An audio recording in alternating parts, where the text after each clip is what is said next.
halo, apa kabar? Semoga selalu keadaan sehat walafiat. Ketemu lagi bersama saya Hersbun Arif dan Bung Rocky Gerung. Bung Rocky Gerung, ini perkembangan penembakan atau tewasnya Brigadir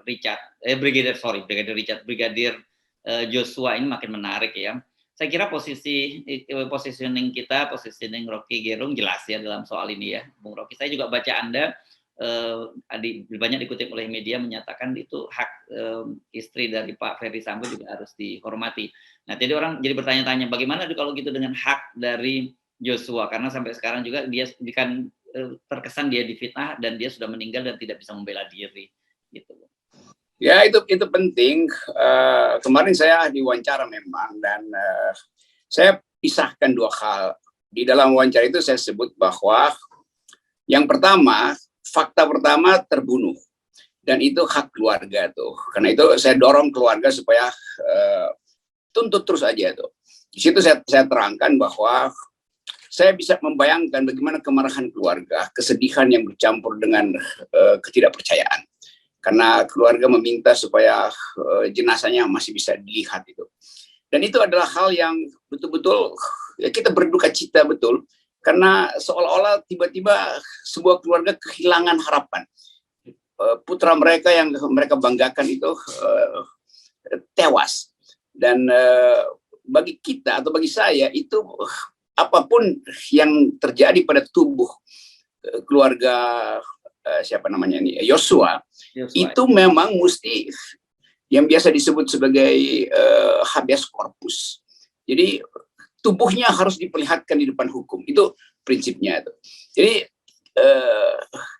saya FNN berduka cita sekaligus menganggap bahwa perangai dari atau emosi yang ditimbulkan oleh peristiwa itu betul-betul mengguncang keluarga. Jadi sambil kita menuntut agar supaya pemeriksaan jenazah itu diperlihatkan apa sebetulnya penyebabnya. Itu yang saya sebut janji dari polisi untuk membuktikan secara saintifik betul-betul harus diurai. Dan harus diurai makin lama harus makin terbuka. Karena diintip terus oleh kuriositas publik. Itu hal pertama yang serangga. Yang kedua, di dalam hukum hak asasi manusia, ada prinsip proteksi pertama terhadap korban pelecehan seksual. Di dalam kategori apapun, dugaan atau bahkan sensasi, dia mesti diproteksi dulu. Karena perempuan selalu ada dalam posisi lemah. Di dalam peradaban kita, sering disebut femme fatale. Itu ada perempuan yang akhirnya mesti disudutkan, dipojokkan. Jadi karena saya paham itu, saya mengajar teori feminisme, saya minta agar supaya publik, terutama jurnalis, lindungi privasi dari perempuan ini yang adalah istri dari Pak Sambo. Jadi karena dia perempuan, bukan karena dia istri dari Pak Sambo, itu prinsipnya tuh. Dan siapapun mesti melakukan itu tuh. Di Amerika bahkan ada prinsip yang lebih radikal lagi. Apapun mau bohong atau nggak bohong, begitu ada perempuan yang mengalami korban pelecehan, perempuan itu mesti dianggap benar dulu, nanti kemudian ada pembuktian. Jadi itu yang namanya affirmative action sebetulnya. Jadi dalam semua teori pelecehan, perempuan ada di dalam keadaan yang rentan, karena itu dia diproteksi. Jadi itu poinnya.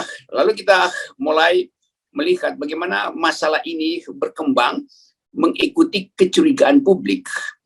Satu hal adalah kecurigaan, yang kedua ada kuriositas. Jadi berdempet di situ, curiga dan curiosity itu. Ini penting untuk menundukkan masalah agar kita betul-betul pada akhirnya paham profesionalitas penyidik itu tidak terhalang oleh sensasi yang digemparkan oleh media massa. Tetapi juga hak publik untuk menikmati sensasi itu, kita nggak bisa cegah tuh. Karena ini yang disebut sebagai causa célèbre tuh. Jadi satu peristiwa yang kemudian jadi selebrasi tuh. Karena kemudian orang akan menduga macam-macam problemnya. Tapi bagi saya soal-soal itu silahkan, tetapi tetap dua hal saya tekankan. Hak keluarga untuk meminta keadilan terhadap tubuh yang tewas, yaitu Joshua, dan hak dari perempuan yang diduga dilecehkan itu untuk mendapatkan proteksi privacy. Itu intinya tuh. Iya, saya teringat ini karena Anda juga melakukan hal yang sama ketika terjadi tragedi KM50 ya. Pada waktu itu kan positioning Anda sama seperti Anda ketika memposisikan Joshua ini. Ya betul, demikian juga soal KM 50. Tetap hak publik untuk tahu dan hak keluarga dari 6 korban itu untuk dapat keterangan selengkap-lengkapnya. Karena ini akan menyangkut citra keluarga-keluarga ini di masa depan. Apakah teroris? Apakah betul? Jadi soal-soal semacam ini yang bagi saya itu demi keadilan itu mesti terang benderang. Nah, orang akhirnya mulai mengkait-kaitkan ketidakjelasan di KM 50 sama dengan ketidakjelasan di tempatnya Irjen Sambo ini kan. Ya. Jadi kalau dia bercampur, maka makin susah. Kita ingin melihat satu kerja profesional dari kalangan kepolisian. Jadi itu yang saya pisahkan sebetulnya. Demi kejernihan berpikir aja dan demi pertanggungjawaban pidana, sekaligus penghormatan terhadap tubuh yang diduga dilecehkan, dan terutama tubuh yang memang sudah tewas, yang adalah hak batin, terutama hak batin sebetulnya dari keluarga Yosua. Jadi sekali lagi dua hal kita ucapkan, kami atau saya khususnya bersimpati sekali pada keluarga Yosua dan meminta juga pada saat yang sama menghormati otonomi tubuh dari istri. Sebetulnya kalau kita sebut istri memang faktanya itu, tapi dari sisi perempuan yang diduga dilecehkan itu prinsip pertama tuh. Jadi kalau kita bisa pisahkan itu, kita bisa lihat konstruksi hukumnya lebih secara lebih patut pada akhirnya. Iya. Oke, karena kasus ini sekarang ini sebenarnya kalau saya bicara kepada beberapa pensiunan polisi, petinggi polisi gitu kata dia, sebenarnya kasus ini sederhana banget. Gitu, karena lokasinya jelas, ada saksi-saksinya, apalagi kemudian dibantu dengan teknologi ya. Sekarang ini kan orang dengan mudah dari handphone itu kita yang namanya sebut CDR itu kita tahu sebenarnya aktivitas kita di mana pada saat itu gitu. Jadi sebenarnya bahkan ada seorang teman ya senior ya saya kira di polisi yang sudah pensiun gitu menyatakan ini sebenarnya kalau mau 1 kali 24 jam juga bisa diselesaikan, nggak perlu sampai bentuk tim khusus segala macam, karena ini kasus yang sederhana sebenarnya. Ya itu masalahnya. Jadi publik mulai masuk pada duga-menduga. Kenapa mesti ada tim khusus? Apakah ini sesuatu yang betul-betul serius secara penyidikan?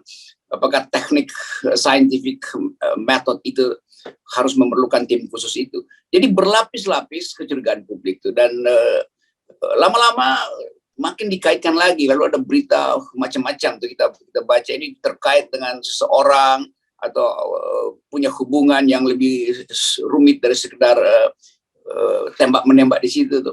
Jadi semua itu akhirnya jadi abu-abu tuh. Nah, di dalam keabu-abuan itu dua hal mesti kita proteksi dulu, yaitu hak keluarga korban tadi dan hak si perempuan ini yang adalah istri dari Irjen Sambo. Jadi bagian ini tetap harus kita dorong untuk dipatuhi dulu tuh dan dihormati. Baru kita mulai mengurai hal-hal yang secara sensasional diinginkan publik. Tetapi bukan karena keinginan sensasi itu maka penyidikan dilakukan. Tetap sensasi itu, saya kemarin terangkan bahwa keingintahuan itu telah melampaui proses pembuktian. Itu masalahnya tuh. Nah, karena itu harus dipercepat proses ini supaya terduduklah masalahnya. Kalau dia well seated, semua hal yang kita duga itu atau diduga publik itu diperlihatkan dengan cepat oleh kepolisian, entah itu bantahan, entah itu afirmasi, maka kita lebih masuk akal untuk memahami peristiwa ini. Nah, sekarang kan ini kemarin kita melihat ada video Pak Fadil Imran memeluk Ferdi Sambo. Kemudian ada statement dari Pak Mahfud MD yang menyatakan bahwa dia sudah menyampaikan kepada Pak Listio Sigit untuk dinonaktifkan dulu Ferdi Sambo dan sebagainya. Dan ini sekarang saya kira masuknya sudah mulai masuk ke wilayah politik ya, karena memang desakan-desakan itu sangat keras gitu. Ya itu masalahnya. Tiba-tiba video pelukan penenang dari Pak Fadil itu interpretasinya jadi macam-macam lagi itu. Dan ya kenapa juga video itu mesti beredar kan? Itu soalnya tuh hal yang mungkin manusiawi tapi menimbulkan pertanyaan banyak. Lalu Pak Mahfud melontarkan sesuatu yang ya sebetulnya juga dia nggak perlu lontarkan. Dia bilang aja saya atas nama negara menghormati proses itu, silahkan diteruskan. Jadi jangan ditambah-tambahin predikat gitu kan, atau keterangan yang macam-macam, sehingga orang akhirnya menganggap kalau begitu Pak Mahfud tahu dong banyak hal itu, datang aja jadi pemberi fakta kan. Jadi kedudukan Pak Mahfud itu adalah Menko, dan itu nggak boleh dia lakukan itu, kecuali dia pakar kriminal, boleh dia menduga itu di dalam konteks pembentukan tim ini.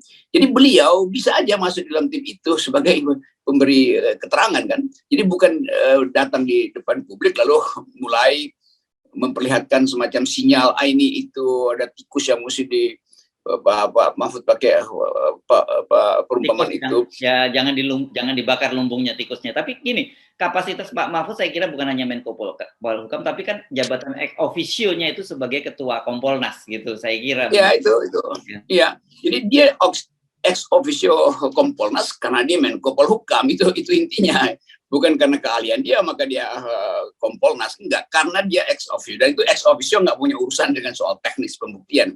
Dia cuma oversight aja, dan itu nggak boleh terlalu jauh, apalagi dia kedudukan dia itu melekat ke ex offician, dia itu disebut ex officio karena posisi dia sebagai Menko Polhukam. Jadi itu yang kemudian juga mendorong publik untuk bertanya-tanya, berarti ada hal yang lebih tinggi di situ, ada persaingan antara bintang kan. Itu sebetulnya sinyal yang diberikan oleh Pak Mahfud itu kan, seolah-olah tikus-tikus itu di situ sekedar mengejar atau dikejar-kejar oleh kucing yang lebih galak, kira-kira begitu kan. Jadi kita harus hentikan itu. Bagi saya itu kurang bijak dalam keadaan semacam ini. Ya, karena sekarang ini kemudian spekulasinya menjadi liar ya, dan seperti biasa kita pasti menduga-duga ini ada persoalan office politicking berkaitan dengan posisi Kapolri, posisi Sambo juga, yang memang dia ini posisinya walaupun belum sampai puncak, dia ini seperti Pak Listio Sigit. Ini jadi dia angkatannya dia paling mencorong lah gitu. Listio Sigit 91 yang sudah jadi Kapolri, dia 94 yang sudah bintang 2 dan jabatannya paling prestisius kan gitu kan. Kadif Propam ini posisi paling takutin ini Bung Rocky, dia bisa memeriksa sama bintang nih. Ya itu kita paham, itu selalu ada jegal menjegal dalam proses meritokrasi kita. Dalam politik juga begitu, di kalangan Polri apalagi itu, sampai di daerah kita dengar isu semacam itu. TNI juga sebetulnya ada sinyal-sinyal begitu tuh. Tapi justru karena itu profesionalitas harus didahulukan supaya sinyal-sinyal ini untuk sementara lenyap dulu lah. Kan itu akhirnya kita mengusut satu peristiwa pidana dengan variabel yang terlalu lebar. Jadi fokus dulu pada yang elementer. Nanti kalau memang ada kaitannya ya udah, nggak ada soal kan. Tapi yang penting keadilan bagi Yosua dan perlindungan privasi bagi ibu perempuan ini, istri Pak Sambo ini. Jadi lagi-lagi kita tentu ingin dapat semacam satu gambaran panoramik tentang soal ini, karena ini memang menarik pada publik. Publik ingin setiap detik dia mau tahu apa yang terbaru di situ. Nah, dalam kuriositas itu muncul variabel-variabel lain. Jadi pers kadang-kala menyiram secara implisit bahwa ini ada hal yang lebih sensasional. Itu yang kemarin saya terangkan, jangan lakukan itu, sebab bukan fungsi pers untuk menghasilkan sensasi dari peristiwa ini. Justru fungsi pers adalah mendorong percepatan proses ini supaya hal-hal yang sensasional itu bisa dengan mudah kita ketahui apakah ini sensasi atau substansi itu. Ya. Oke, Bung Rocky, ini saya agak punya satu perhatian khusus pada Anda. Ada rupanya agak kesulitan atau lupa menyebut nama istri Pak Ferry Sambo. Namanya Ibu Putri Chandrawati. Biasanya kan Anda paling hafal kalau nama perempuan dibandingkan nama ikan. Biasanya saya sebut itu. Nama ikan kan lebih mudah menghafal nama perempuan kan. Ya, jadi Ibu Putri itu kita panggil aja Ibu Putri itu dalam kedudukan dia sebagai istri dan almarhum Yosua yang jadi harapan dari keluarga besarnya di Sumatera. Itu soalnya. Ya. Oke, saya ingat sekarang nanti, jadi mudah saya ucapkan nanti kalau ada pertanyaan wartawan. almarhum Yosua dan Ibu Putri, itu gak? Ya. Terima kasih Saudara Hertu yang mengingatkan dengan baik. Lebih mudah daripada menghafal nama ikan. Saya kira Anda menyebut 5 nama ikan karena Anda lebih suka makan ikan daripada menghafalkan nama. Ini saya tidak masuk ke situ. Tapi selalu dimasukkan ke situ. Oke, jadi posisinya jelas. Saya kira sebenarnya ini juga dengan cara begitu sebenarnya kita juga menuntut ya polisi untuk bergerak cepat, karena sebenarnya nggak perlu sampai pembentukan tim khusus yang melibatkan seluruh jabatan penting di kepolisian itu kan, Bung Rocky. Itu yang mengundang pertanyaan baru, kenapa harus segede itu kan? Ini peristiwa di dalam satu rumah yang pembuktiannya walaupun CCTV nggak, tapi pasti ada ilmu untuk membuktikan itu tuh. Ya. Soal yang biasa disebut uji balistik lah, atau forensik yang bisa secara kuat menentukan apakah ini goresan atau ini tebasan. Kan itu hal yang dengan mudah dilakukan oleh reserse yang dididik khusus untuk itu. Jadi nggak ada soal yang rumit sebetulnya dari hal ini. Yang jadi rumit tadi yaitu kecurigaan keluarga dan sensasi terhadap Ibu Putri. Ini soalnya. Ya, oke. Saya kira kita kan mesti kembali ke soal yang secara proporsional, dan banyak juga memang yang mengingatkan kita ini jangan sampai energi kita dihabiskan untuk membahas soal tragedi ini. Walaupun sebenarnya nggak boleh juga, karena tetap saja sebenarnya satu manusia, itu kematian seorang manusia itu tetap sebagai sebuah tragedi gitu ya, Bung Rocky. Mereka mengingatkan bahwa ada yang lebih penting di depan mata kita, yakni soal demokrasi kita yang makin memburuk dengan ditolaknya semua gugatan di Mahkamah Konstitusi, baik gugatan PT 20% maupun gugatan untuk memisahkan pemilu legislatif dan pilpres gitu. Nah itu FNN selalu ingatkan itu, bahwa fokus secara persis harus dikembalikan itu pada 0%. Ada fokus soal kriminal, tapi itu pasti bisa diselesaikan dengan cara cepat. Tapi soal 0% ini itu betul-betul fundament kita bernegara. Jadi kita kembalikan 0% sebagai demokrasi. Oke, baik, terima kasih untuk para viewer yang tidak bosan-bosannya mengingatkan kita. Padahal sebenarnya tadinya kita yang selalu nggak bosan mengingatkan Anda, ternyata kebalik sekarang. Anda mulai sudah jangan ngurusin lagi terlalu ngurusin politik, tapi ini tetap penting. Sekali lagi, satu nyawa manusia itu tetap saja, kematian satu nyawa itu merupakan tragedi. Dan ada juga yang bahwa mencabut satu nyawa manusia itu sama dengan mencabut seluruh kehidupan. Gitu. Saya sebenarnya terima kasih. Sampai jumpa lagi ya, Bung Rocky. Tetap 0%. Dan Rocky Gerung, berduka cita.